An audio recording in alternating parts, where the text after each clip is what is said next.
China ने इनकी आवाज़ ग्वादर पोर्ट बमाए 40 किलोमीटर की रेडियस में उन्होंने ज़मानत के तौर पे लिया। अगर वहाँ मुख्तलिफ शोबे में लोगों को इल्म हासिल करने के लिए पूरे तरक्की याफ्ता दुनिया में भेजे डिग्री लेके यहाँ आएंगे तो एक बहुत बड़ा तब्दीली आएगी। हमें इस्लामिक आइडियोलॉजी के तौर पे अगर देखा जाए, हमें पूछा जाएगा कि आपने उस अमानत जो आप गए थे, लोगों की वोटों की अमानत थी, जो मैंडेट था, आपने क्या किया? अक़वामी सालिसी अदालत में जा सकता हूँ और स्पोर्ट को अपने तेविल में ले सकता हूँ। तो यहाँ बलूचिस्तान के अवाम की क्या कसूर है? प्रोजेक्ट हुए हैं, नाकाम इसलिए हुए हैं कि उन पे इंटरेस्ट मरकज़ का कुछ और था और यहाँ के लोग जो नुमाइंदा हम आते हैं, मरकज़ जो भी फैसला करता है हम उसके हान में हान मिला के, ये होना नहीं चाहिए।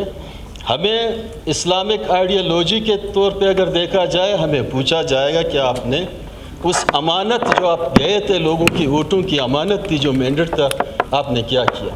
पूछा जाएगा। और दूसरा, इस समाज में जो रवायतें, हमसे लोग भी पूछे जाएंगे कि आप गए वहाँ, आपकी इस 5 साल दौराना आप क्या लेके आए हमारे इलाके के लिए? तो ये सवालात हैं। अभी दूसरा फेज़ शुरू हुआ है। अगर दूसरा फेज़ 6 महीने के बाद, साल के बाद, 5 साल के बाद ख़त्म हुआ तो ग्वादर का वही समंदर, ग्वादर का वही पोर्ट।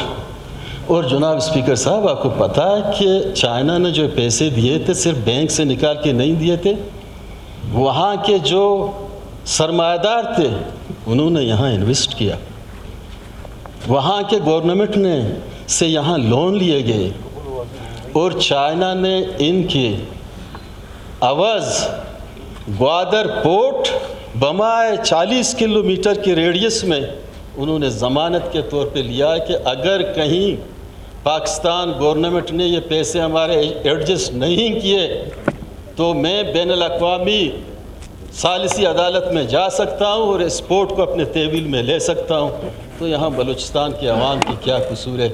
आज अगर ग्वादर के 2-3 लाख की आबादी में 5% वहाँ नौकरी है नहीं, वो बेचारा कहाँ जाएं, अपनी आवाज़ कहाँ तक ले जाएं? इसीलिए यहाँ पीपल्स पार्टी की गवर्नमेंट, नून की गवर्नमेंट, ये इधर सूबे से इनकी वाबस्तगियाँ हैं, इनके दिलों में अगर दर्द हैं तो ये वफाक में जाके बैठें, जामे अंदाज पे ये बातें वहाँ रखें और इस उम्मीद के साथ कि ये सेकंड फेज़ जो होगा, बलूचिस्तान के अवाम को एक बेहतर तरीके से खुशहाली मिल जाएगी, रोज़गार के हवाले से, एजुकेशन के हवाले से।